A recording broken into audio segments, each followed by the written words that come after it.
imagine you're this like speeding bullet, right? Say a race car, and as you're cruising down the road, you're in the military, you're getting trained. You just came out.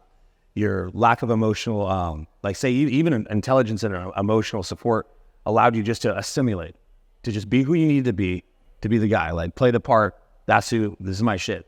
So now my car is faster. You're getting promoted. You're building a faster, stronger car. Yeah. And then when the war is over and you get sent home, that car just goes straight off a cliff. Being in the military and being a combat veteran and being at home in the real world are two different universes. Their book doesn't have a happy ending because all it is about this one small part of their life. One chapter, when it needs to be a much larger tale.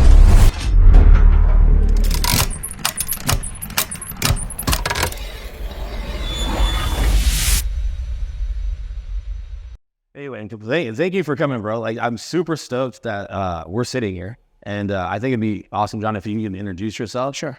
Tell me about who you are and like what brought you here and what, you know what I mean? Well, I truly appreciate the invitation. So my name is John Gonzales. I'm a licensed clinical social worker. I was a Marine for 20 years in the infantry. Deployed 7 times, multiple combat tours, Iraq, Afghanistan.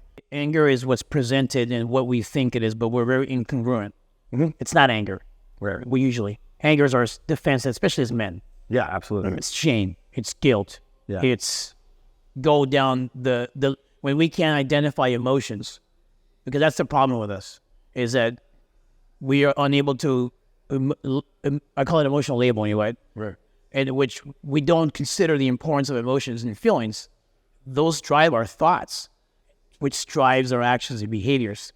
Fine. People just see that. People just see the way we're behaving, or they see action. But that is the presentation.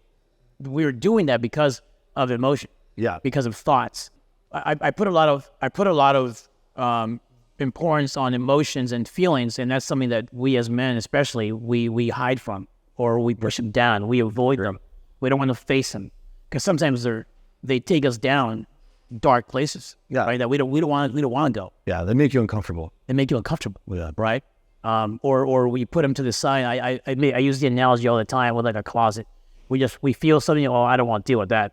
That goes in the closet. Yeah. Well, that goes in my rucksack. Right. And after a while, that is going to weigh down on you. And now you're operating almost at a deficiency because you have all these unresolved emotions and feelings that you are trying to not deal with, but you are, because they are presenting themselves in the way you behave and in your action. Yeah. And then you do these things, and then you're like, well, you start in your rational state, right? Because we have 2 states. We have a high state of emotion, mm-hmm. which once I have a high state of emotion, my rationale, my cognitive function, who I want to be, right? We all have this vision of who we want to be. Mm-hmm. Like John wants to be a respectable, humble guy who, people look at a certain way, or I have skilled behavior. Mm-hmm. But when we get high states of emotion, we become incompetent with our behavior. Exactly. We lose control, right? And then when we lose control, that's the aha moments where we're like, wow, why did I say that? I shouldn't have done that. Shame. Yeah. Shame. Yeah. But then we go back and it's a mad cycle, because then we say, okay, I'm not going to do that anymore. And then we will find ourselves doing it again and then again, just shame, guilt, but not resolving what's causing me to behave that way. It is over here. Yeah. It's whatever emotion, feeling, thoughts that are unresolved. And they're usually false narratives. Yeah. Things that we perceive that we've been living with for so long. We're not even conscious that those things are those thoughts and feelings, we carry them with us and they're unresolved. We're just so content living with them, and that's just the way that we just don't deal with it. You know what I'm saying? So it's very hard to behave and act in a competent, skilled way when you are not able to resolve past emotions that are driving those behaviors. Yeah, no, I agree. And that's the darkness, because that's the vulnerability. That's the ego. I got to take my shield off. Yeah. I got to put it to the side. And now I got to go and talk to somebody and open myself up. Yeah. And then vulnerability, I could talk about that forever. That is the biggest killer of us, especially male veterans, is ego, vulnerability. Yeah. May I jump in with, Please, here? and tell me what you think of this, because I've thought about it a lot. And like, I think you're exactly like, this is key 100% with the emotions that drive and like the darkness. And then essentially you become a heightened state of emotion. So you're reacting, and then it comes shame because we become, like say, floods the serotonin to where we can't balance that cognitive being of who we know we are and the man we want to be to the reactive person on, say, high defense mode.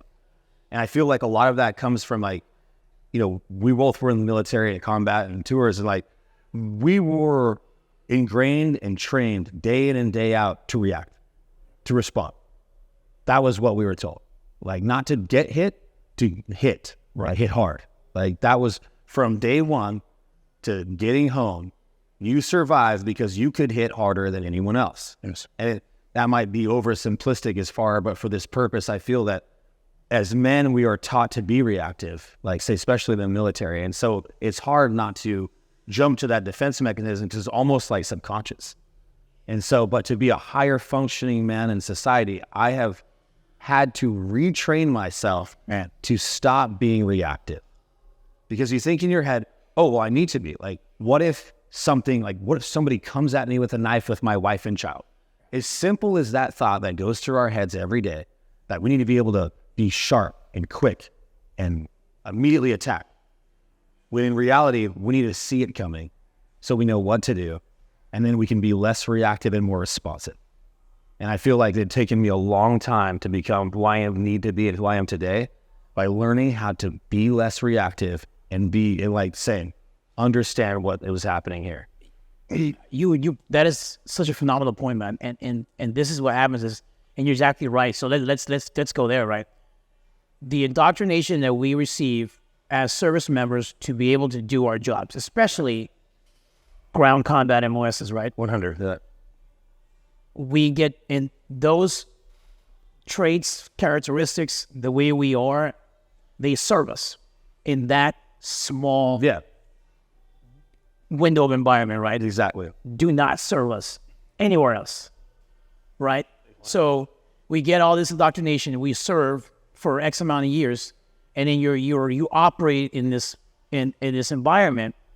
But then, especially when we're in, let's talk about when you're active, right? That switch, there's no switch. Yeah, that is with us all the time. That thing, there is no on and out switch. You constantly have to be on. I used to try to explain this, like there is no, especially for what I imagine you did the same as me. It was pre-deployment workup, deployment, we're home, but our inability to power down, and then right when I'm getting to the point where maybe there's a power down, I'm back up again. Exactly. Because I'm getting ready for the next one. Mm-hmm. And that's just a mad cycle that we do, right? So inherently, like, those skills are something that keep us alive for the duration of that. But once we, especially when transition out, think about the what was put into you to get you there. Oh, what do we do on the way out? It's almost nothing. Yeah. Right. So then we put the veteran out who's been wired this way, and then we throw him out into society.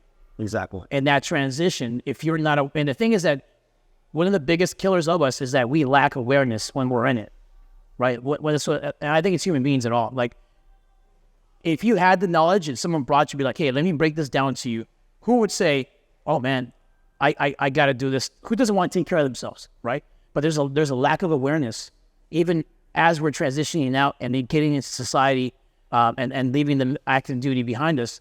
There's an awareness that we lack, even though everybody around us is like, hey man, if it's a spouse, if it's a friend, if it's a family member, hey, you ever thought about X, Y, and Z? Because you probably need some help. Exactly. But we are in a state of mind where we're not willing to listen to that, and we're just like, I'm fine. So what the point you make is that we're giving traits and characteristics that serve us, but the problem is that they don't out here. Exactly. And we have to reprogram all those things, right? Yeah. I almost call it like adulting. We don't adult a lot in the military. Good way to put it. We don't adult a lot, right? We get told what time to get up, where to go, what to wear, where to eat, where to inform up, and we're comfortable in that environment. That's what a lot of guys say. I'd rather be overseas than back home. Overseas is easy. Yeah. Even though you're getting shot at, blown up, you're operating in a high state. A lot of guys be like, I just want to go back. It's not much different than being institutionalized. Right. But we see it as we have a purpose and we have this uniform. And another thing that comes down to it is where it goes about, if we're talking about things that don't serve us, also a lot of times we get stuck because our identity is tied to that uniform. It's tied to our service.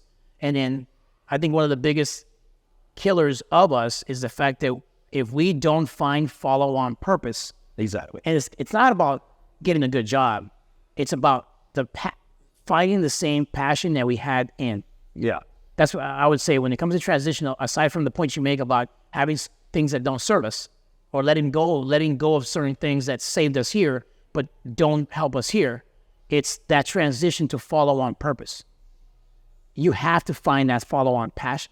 And a lot of veterans don't. And then I have veterans that I treat or that I speak to, 60, 70, 80 years old. The first thing they talk about is what they did in the military. Yeah. 40 years ago. Right. For that, like 4 years, 8 years, like such a small. Right. It's like when I was, it was, and I'm like, I don't want to, I'm very proud of my service. So I'm sure you are. Like, I love what I did. Very proud of what I traded for. Right. But I retired at 39. At 39, I cannot remain stuck in the fact that I was a Marine for 20 years. And what I did, I have to find follow-on purpose in order to, the military should not be your story. It should be a chapter in the book. Yeah. And you have to find that follow-on chapter in order to make it after that. Aside from all the things you have to do, let go of the things that don't serve you. Go deal with what you endured, right? It's such a heavy bag, man. Even when I'm talking about it right now, it's like I'm almost going so many different directions because there's so many things to attend to. Yeah.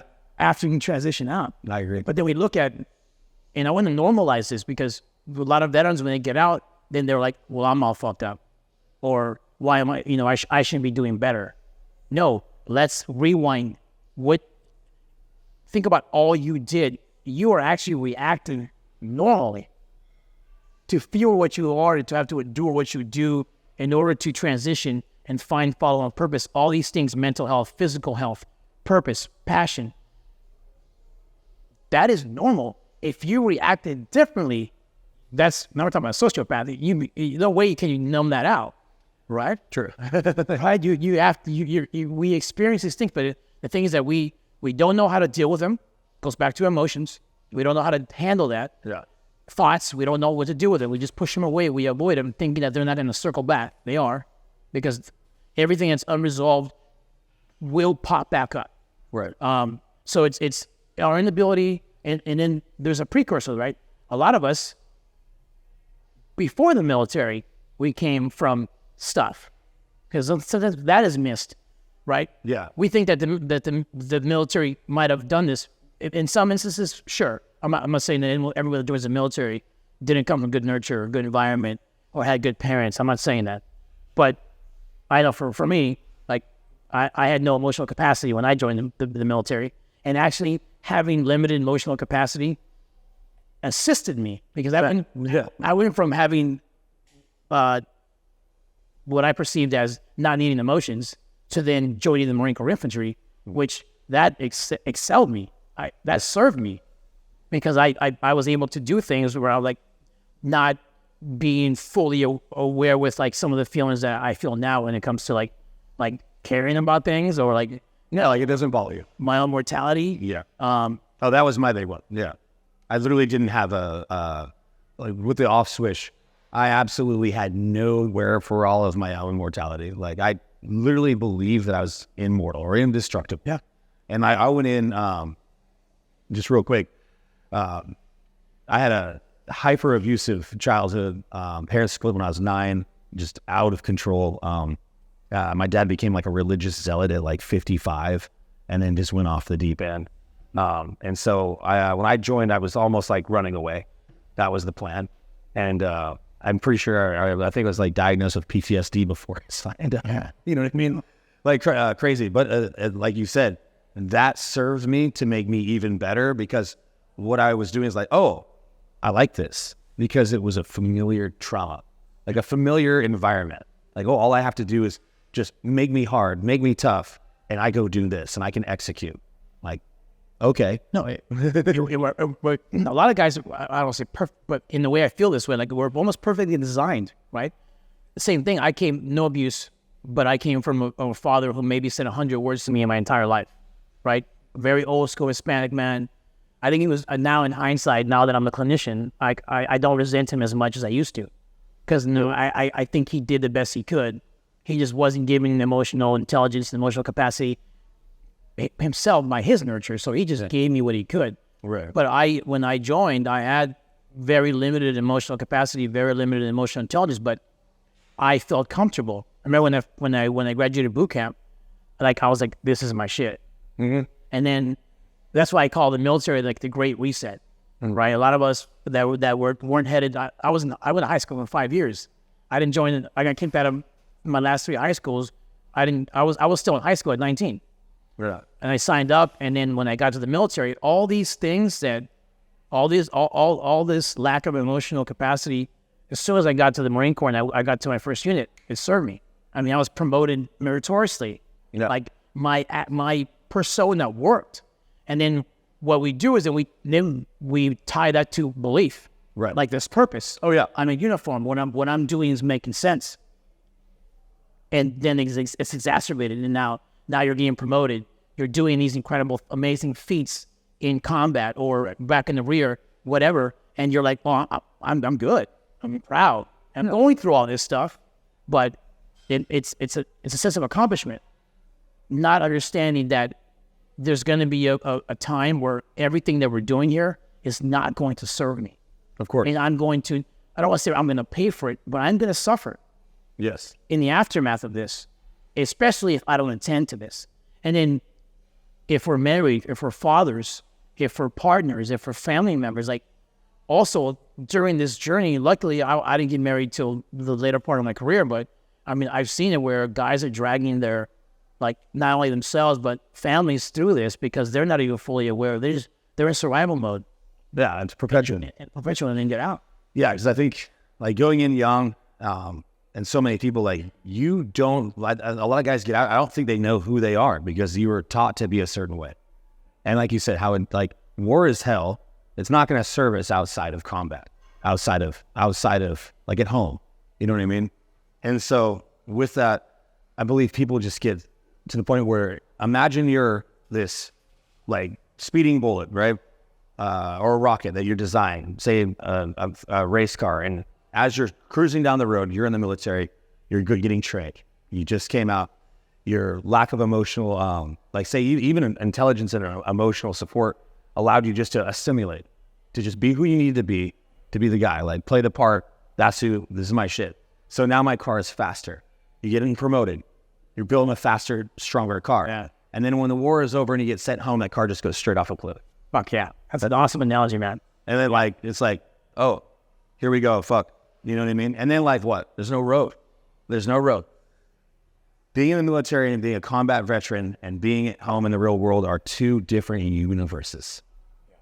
And so I did my time, very proud of what I did, but towards the end, at the back end of my career, really probably the last 10 years, I went from being able to handle some things and then towards until I retired. I mean, I became a heavy drinker.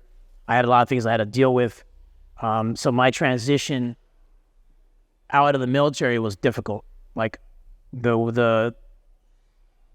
took me the 2 years after, probably took me 2 years after my transition to get right, to stop the drinking, to deal with my baggage of unresolved trauma, right, to get myself back to doing things that serve me, as we talked about, outside of the military, right? So, and once I went through that journey, you know, I did a lot of work with a psychologist, got my mental health right. At the back end of that, I became fascinated with mental health. And I was like, wow, well, this is amazing. Saw the benefit. Yeah. I saw the benefit. I was like, and I don't know how I came to I stumbled my way there. I was like, this is what I'm going to do. I want to become a clinician. I want to become a psychologist. And like we discussed earlier when we were chatting, just that time it would have taken me. And then my wife at the time said, hey, why don't you become a clinical social worker? And at that point, I really didn't understand what they did. Mm-hmm. But LCSW's licensed clinical social workers provide about 70%, the last time we checked, of mental health services. Nice. People think about psychologists, psychiatrists, stuff like that, which they're awesome as well. But LCSWs provide a lot of mental health services. So once I heard that, I was like, that's what I'm going to do. So I finished my psychology degree. I went to graduate school at USC in the Master of Social Work program with a focus on adult mental health. Yeah. And then I entered with the VA, and now I work there, and now I'm a licensed clinician. And I do a lot of things outside of mental health, but my focus, especially outside my work with the VA, is just mental health, veterans, men, just because that's my perspective, right? I love to talk to women and get women's perspectives. I'm all about that, but I'm not a woman, so I focus with my side, what I can see. And now, as I've been doing this for a few years now, I've met so many amazing men who have made it, quote unquote. And I've always liked to have conversations with them and say, okay, but I see this. Right. What did it take you to get here? And then what I found is like very similar journeys to my own. We were talking about that. Yeah. You know, unique experiences, but similarities. And as the more that I've been taught, so I'm a fan of life stories. I love life stories. I love guys who have been able to overcome adversity, and that's how I became very interested in developing my own podcast and stuff like that. So that's where I'm at now, just trying to help as many veterans as I can, men as I can, to find their way and just get to a better state of mental health and well-being. Yeah, that's really my goal right now. Nice, John. I freaking appreciate that. And yeah, and thank you for coming in as well. This has been awesome so far.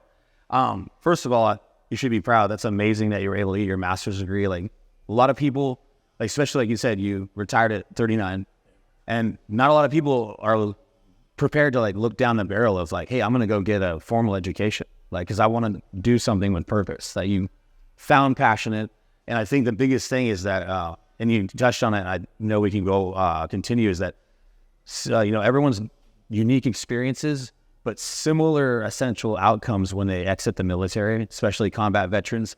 It's not. I think it's a very wide span problem.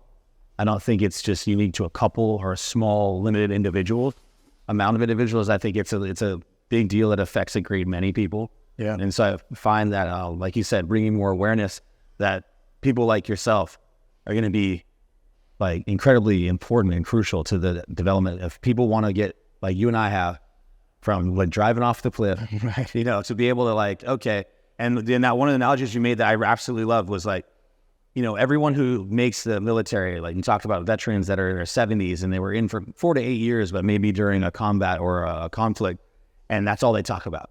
Yeah. Like their book doesn't have a happy ending because all it is about this one small part of their life. One chapter, when it needs to be a much larger tale. And this is just a chapter, and then you survive and are able to write the next chapter of your life to be productive so you can have the ending that you want for yourself. And I want to normalize that because you're exactly right. Like when we view our story as tied to our identity in the military or what we did in that small window, we basically rob, or we're not feeling it. We're not living a full life, right? Because we're negating the rest of our life. It's just a small period. But I also want to normalize that that is a very difficult transition. And if you are not able to become aware, and then one thing is, we need assistance. Like we're not going to navigate that. I don't care who you are. Right. I don't care how strong you think you are. You need us, and that's one thing that you brought up earlier about our indoctrination and having this button or these skills that serve us being wired, like talk about the car. Right? Yeah, like so ingrained that, like for men who join really young and go through all this, like say even a teen, a young adult, like I joined when I was 16, like there wasn't really anything else. Like now I'm an adult, I'm all in my mid 20s. and this is who I am. But I think, like you said, it's so difficult to make the transition, and we do need assistance because I don't think people realize how extreme it is. And like you said, 90% or more have to have a cataclysmic event happen to them. Yeah. Usually before they can wake up and start to make a change. Yeah. I think it's because they don't literally know that there's a problem. 100%. Because you get out and like, you're like, well, this is who I am. Like, there is no other like consciousness outside of that until you find it. You know what I mean? And there's so many steps to that, right? Yeah. It's not only the catastrophic event, and it's usually like it's rock bottom. You know, it's usually associated with losing maybe a partner or drinking to get a DUI or ending up in jail or something catastrophic, right? Sort of rock bottom. Exactly, rock bottom. It's not only that event, it's then you have to do something with that event. Yeah. I mean, that's a whole different bag. Yeah. Right? Not only do you have to, like you said, gain the awareness. Usually we miss that, and then something happens to trigger, but then that trigger, it can go the way that we did, where we found purpose, we got educated. Yeah. Now we do something that we love, or it can be like, self-destruct. Yeah. And I want to again go back to what I was saying earlier about normalizing the fact that I always want to highlight the fact that it is extremely difficult to navigate transition and be able to deal with this, with everything you've gone through. Because again, like I was talking earlier, I think the biggest killers of us is one, we're not help-seeking people. We believe in team, and we've done things within teams to survive, and especially in combat operations. Yeah. But we're not very good help-seeking community, right? We just think we should be able to deal with it. Exactly. We should be able to carry the load. Yeah. Oh, I got room for one more. And that's part of what we were literally ingrained with. Yeah. And again, served us. That's the battle, right? Is that when I say these things out loud, and I always talk about veterans inherently, we have resiliency. We have all these skills and traits that we bring that just by our experiences, we differ from other communities, right? Just because of what we did. And those things serve us. I don't want to negate they do. But so that's why it's so difficult to say, hey, but now all these things that served you for X amount of years, 10, 20 years, you have to refine them or let go of some things. Does that make sense in our minds? To drop some of the things that helped us, a lot of times kept us alive. Exactly. And now we got to drop them? Yeah. Or now we got to exchange it for something else? Or for something quote unquote weaker? Or for vulnerability? Yeah. To put my ego to the side? But that's the battle, is that if we don't get to a state where we can say, okay, thank you for your service, but here you go. Let me I don't need this anymore. Yeah. Let me go now refine my skills, and let me go find weaker things like vulnerability, like being good with my emotions, like now communicate with emotional intelligence, like, no, I'm good. Right. Let me go back to what I know. Let me go back to my comfort.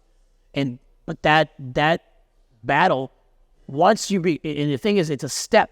Once you become aware of that, then you can say, okay, I'm ready to start this. That's just the start. Yeah, seriously. just getting to the point of accepting vulnerability, dropping your ego, understanding that emotions are good. That's okay. I'm good. Now let me start this journey of what? Like all these things that I haven't wanted to face for years, now I'm going to have to. I'm going to have to open myself up. Right. To find my way, but I want to normalize it. That is normal, and the only way that you're going to be able to follow on purpose, success in life, make the military and that a chapter in your story, is you're going to have to do that. Yeah. And that is not a weakness. That is an act of courage. I agree. Being able to do that. I agree. I think, and maybe people would find this helpful because somebody like in my position who's like kind of, I guess, say almost not gone full circle, but maybe a couple times, I put it like this, and we were speaking about it earlier, that like my cataclysmic, like some people like heavy night on a bender and then like losing family, like massive, like experiencing like extreme personal loss. And usually brought on by your own actions. That's one type of, hitting rock bottom. That's are homeless. That's lose family and they end up on the street. So many die because they don't get a chance to survive that rock bottom. And I believe that's real. And I think that, like you said, normalizing this, for me, I died. Like, I actually died, and I had to, like, wake up to essentially my own bullshit. Like, I don't need to be out there putting my life on the line for fucking $40 an hour. Like, I didn't need to do that. But I thought, like, oh, nothing's going to ever fucking happen to me. And I can literally take anything. I had this stupid self-conscious, like, idiot hero syndrome. You know what I mean? And to the point where it actually took me physically dying to wake up and be like, this isn't working. My life isn't working. What am I doing? And so I feel like what you're saying is perfect. If we could somehow make it to where, okay, you've survived this. Here's the next chapter. We need to call this personal death. And you need to understand that everything from here out is going to be extremely hard because you're going to be learning how to talk, how to walk, how to communicate, how to work, how to feel. And that's something that I felt for me, and I've written this down, like where I had to have a personal death, where I had to, like you said, set the rock down and I had to put it in the ground and bury it. Doesn't mean it never happened. And I remember it all, but you know what it gave me is, like you said, resenting our fathers and things like that, and people who have gone through like young emotional trauma, is you get to a point in your life as a man, especially when you will have your own family, and you decide that I want to do the right thing because I know what the wrong thing was. Yeah. And you have that conscious awareness. And I believe that when we do that in our lives, that we become better because we can let go and forgive our parents. And so we need to get to the point where I forgive myself because I was doing what I was told. I was doing a job and it kept me alive. And a lot of it is people thinking when they get home, they think about they start to look at the big picture like, oh my God, I can't believe I did that. You know what I mean? And that's hard pill to swallow. But here you are, and unless you experience personal death and are able to transition to the next step of your life, you're not going to serve anyone. You're not good for anything. And I think that's when depression sets in and the self-destructive and things like that. But if we're able to, take the high road and ready to do the work, if you will, that's what it took for me. But I held on to the fact, knowing because of who I was and where I came from, that the work is going to be fucking hard. It's going to take everything I got, but I know I can do it because I did this. And anyone that's going to listen to this or watch this, that is it, right? And I don't want. So I'm a believer now that we are we are exactly who we're supposed to be. Right. Right. We are not starting over. We are starting from experience. Exactly. So everything you just talked about in that in-depth understanding that you have, that perspective you have, 100%, it will serve you. Like, for as hard as I think this is, or as hard as I voice that this is, because it is, I'm still going through it now. I think we both are. We're still going. This journey is not like a that I go to there and then I'm done. No, it's a life journey. I try to become a better version of myself every single day, and the comparison is me yesterday. Exactly. So this doesn't stop, but we are equipped. We are 100%. We have the traits to survive this. Exactly. We are, and that's where I want to, like, anyone listening to this, like, if you're stuck somewhere or you're saying, that sounds hard. How many difficult things have you done? Exactly. In your life? Look at what you've achieved. Look at what you achieved. Yeah. You have. I always talk about this when I treat veterans. Right? Is you have the evidence. Yeah. You are sitting here because of all the experiences, failures and successes, right? This is, again, if you look at it this way, from a positive outlook, this is just the beginning of your next chapter. There was a chapter in your life where you didn't know how to be a service member. Right. You learned that. Right. You learned those skills. So this is just the next chapter. You just have to relearn new skills. And always look at it as an opportunity. Of course. Well, that's what it is. If you survive it, that's what it is. How many people can say, I lived this career, this fascinating, amazing career that maybe I went through some bad shit, but I also did some amazing things, and I served with some amazing people. Yeah. And now I have the opportunity to start and begin a whole separate journey that might be just as amazing. I agree. A lot of people will start a career and they'll be in that career for however long. Yeah. We have an opportunity to not only have done this thing, then be able to transition to do this another amazing feat. Yes. That's how I want to look at this. Yeah. And then finding the purpose. And find your purpose. So hopefully, and this is what, as I, because we have to, another thing that I want to talk about is joy, well-being. Yes. I often ask that people, like, I will ask people, what does joy and well-being and well-being look like to you? And it's kind of like ambivalence or like indifferent. Well, I guess, if my wife, my kids no. What does it look like for you?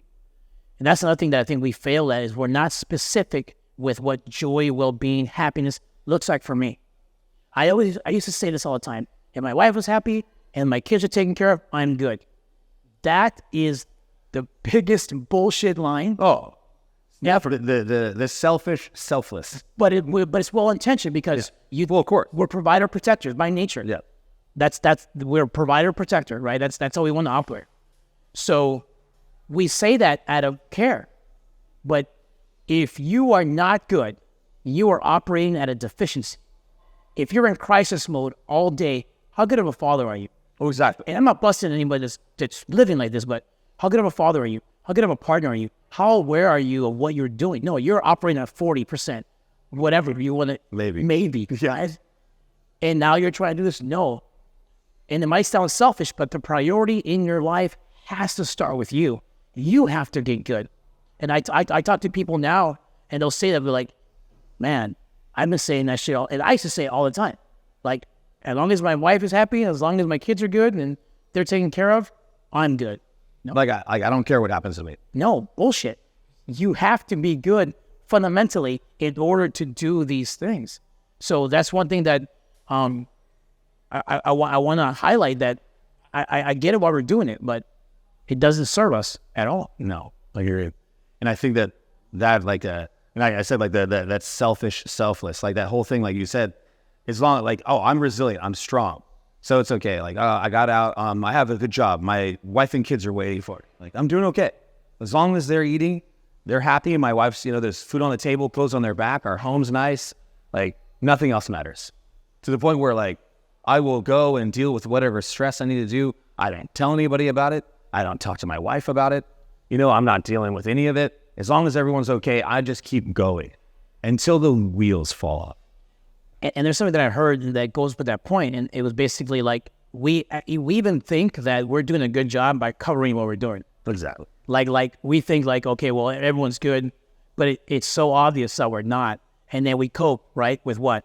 With alcohol. Yeah, or anything. Or where we get triggered easily, or we find ourselves going back to unskilled and incompetent behavior. Yeah. And I always say this, we have two choices. Because again, and I used to think this, like that vulnerability thing, finding my emotions, looking into my thoughts and feelings, it sounds exhausting. Right. But you have two choices.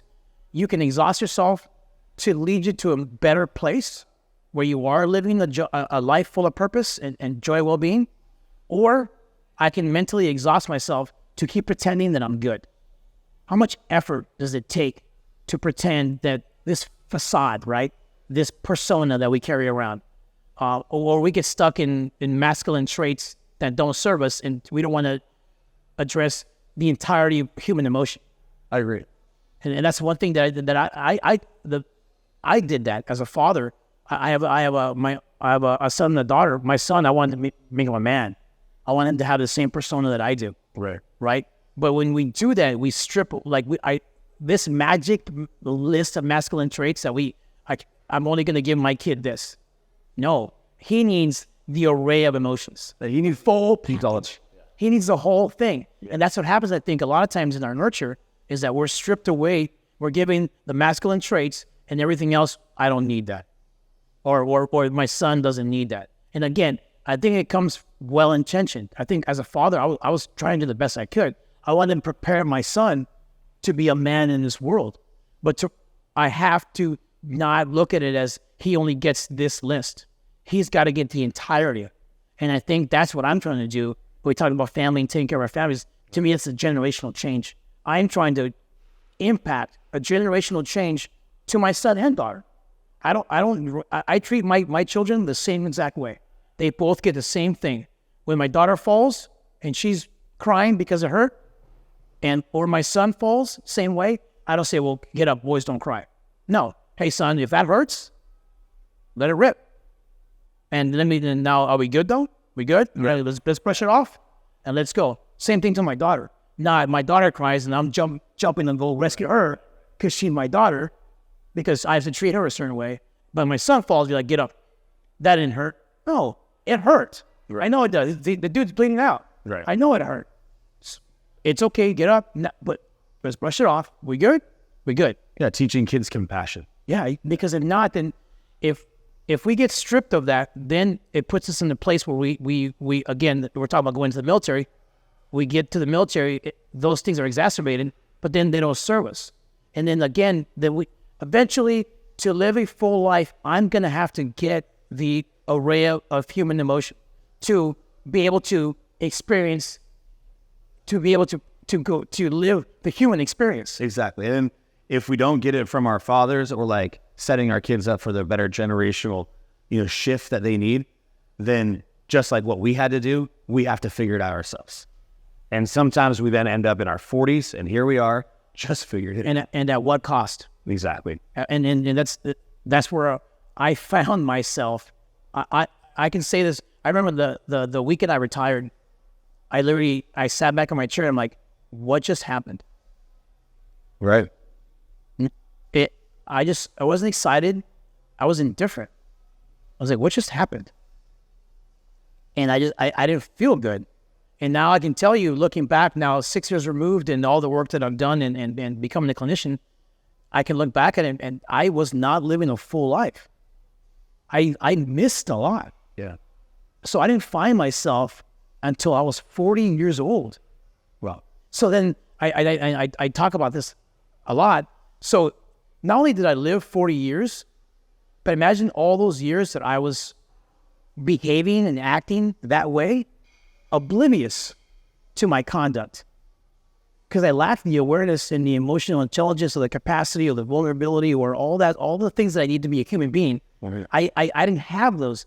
So for all my adult life until the age of 40, my behavior, I think about, I reflect back, and I was like, how did I even make it to the age of 40? Nah, seriously. I stick that out. Right?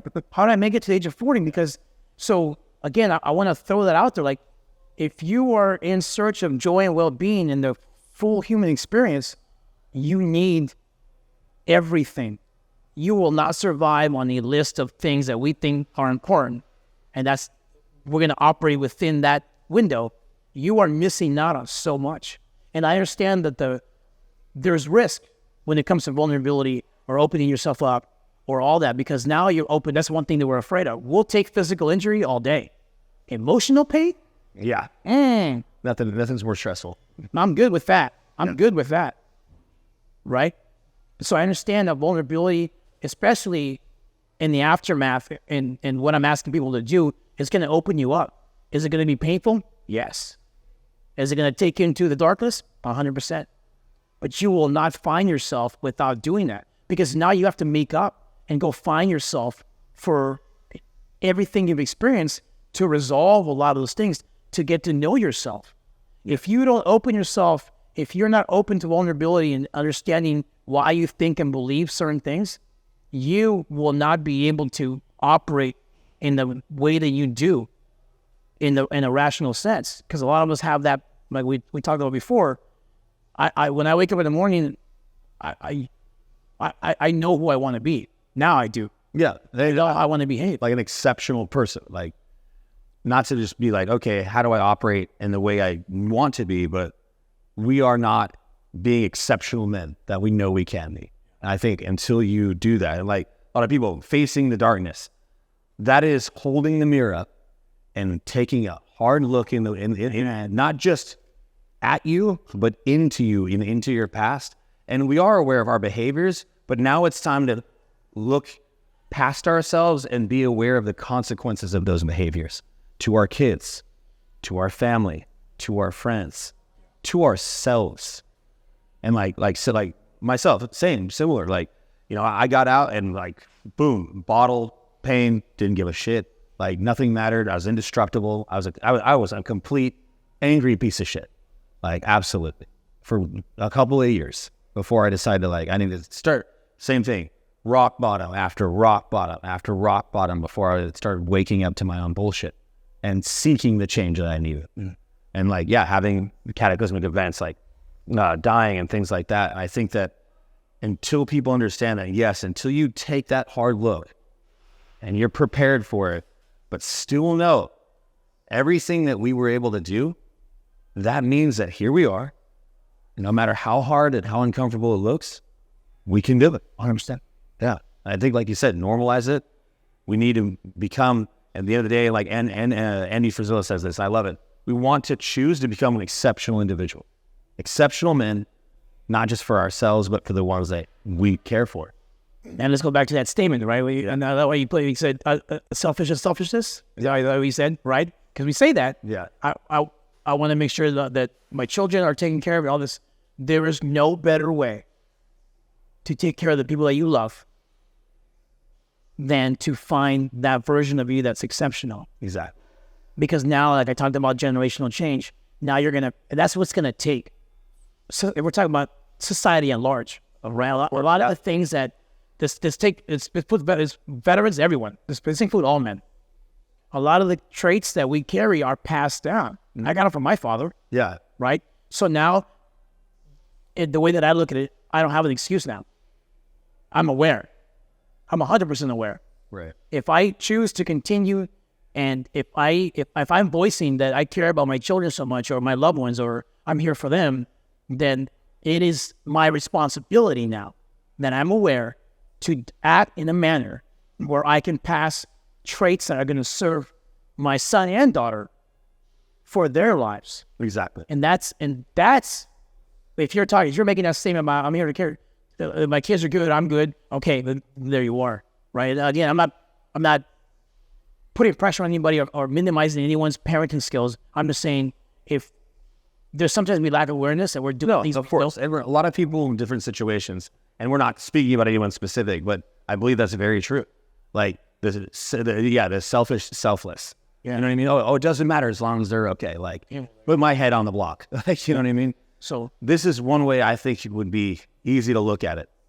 As men and like providers, we build a home for our family. But as long as they're okay, because we're building that home, we don't look after ourselves, we don't recognize where we're coming up short, then what kind of home are we building? Are we building a home that has a leaky roof? Yeah. So your kids can get sick, so they are maybe cold at night because you're not giving them what they need from you. Yeah. And I think that until you become that exceptional person to where you can build the house that you want, and by house, environment, lifestyle, education, emotional education, providing the type of fatherhood that your kids deserve, the husband, your wife deserves, things like that, that until we get to that level through the work, that we're going to always have a leaky home. You know what I mean? And there's sometimes that I've heard fathers say this, well, that's not my role. That's mom's role. Mom's going to give him this. I take care of this. And I think, and I'm not going to question people's roles and how they live how they run their families. But again, the example you set, no matter what you're doing or not doing, it's being passed on. Exactly. If my son sees me behave a certain way, and then every single time it comes to a discussion about emotions or about something associated with feelings, I say, well, let's go talk to your mom. What's he observing? So when he becomes a man, his role is not to get involved in that. Exactly. So no matter what you're doing or not doing, or what role is not yours, no, I think it's more so now for me, right? Because right now I am a single parent, and I have to provide both roles to my kids. What am I going to say? Hey, well, during your mom's week, you're going to learn these human skills, but during my week, you're not. Right. No, so that's something that's very evident to me now. That I do that is that the value, the fact that again, I have to bring the entire package because I am setting an example to my son, and I'm setting an example to my daughter. And again, but especially to the because, and then when it comes to daughters, to me, the men they're going to accept. Yeah. Are the example you're providing. It's right there. Exactly. That's what they think that whatever they deserve, they're going to tie it to us. Of course. And that thought right there, if that thing doesn't sit you back in your chair, however you treat people, however you treat your spouse or partner, or how your conduct in general, she is learning what a man looks like. You are her first love. You are her example. Yeah. So when fathers question the men in their daughters' lives, well, some of that is tied to you because she observed your conduct. Yeah.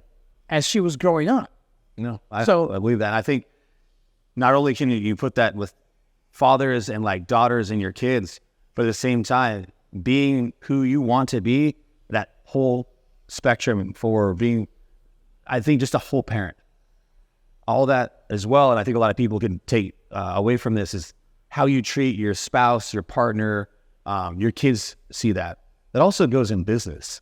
How you treat people around you, how well you are able to communicate, how less reactive I have become over the years, has allowed me to grow a solid, healthy team with open communication, and also at the same time the loyalty and respect of the executive and administrative levels of how things operate. Yeah, and where people don't second guess my intelligent decisions or things like that. The point, because they see how I communicate and I give and delegate as well as I take in information.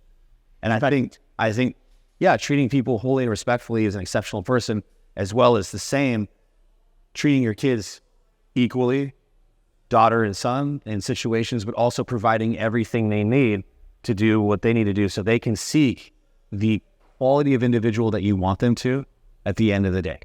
Yeah. And I know, because everybody, we all want our kids to grow up and fall in love and have healthy partners and have their healthy families. And I think that's important.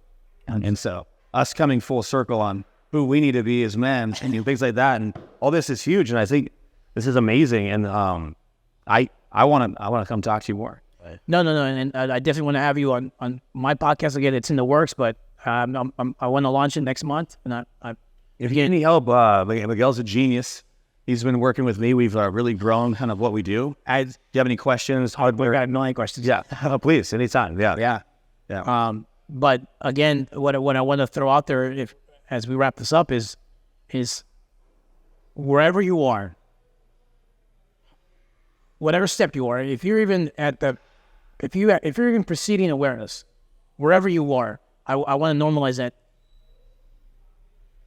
However you got there, you have inherent experience and skills that are going to serve. They are, right? It's easy for us to talk now. We've been through this, and I want to always highlight that it's very easy for us to sit here and talk about this. If you would have looked at me 5 years ago, some of the stuff you're saying, I would have been like, not doing that. Right. Nope, not doing that either. Nope, going over there, not. So, but you can. Wherever you are, again, you're not starting over. You're starting from experience.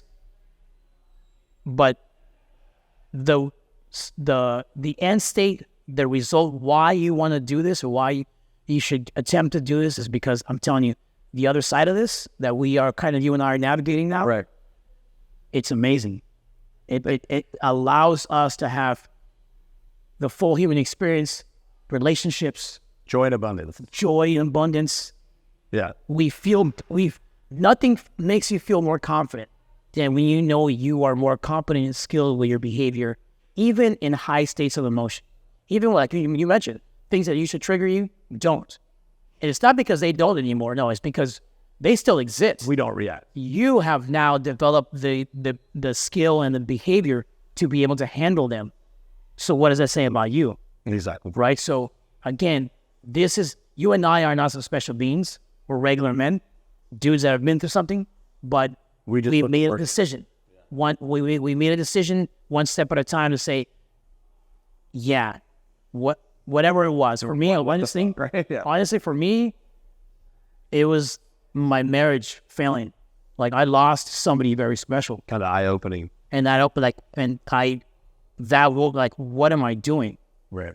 And that's the thing here. If you've lost something, I empathize with you, and I'm sorry for what you've lost, if it's a relationship or friends or whatever, but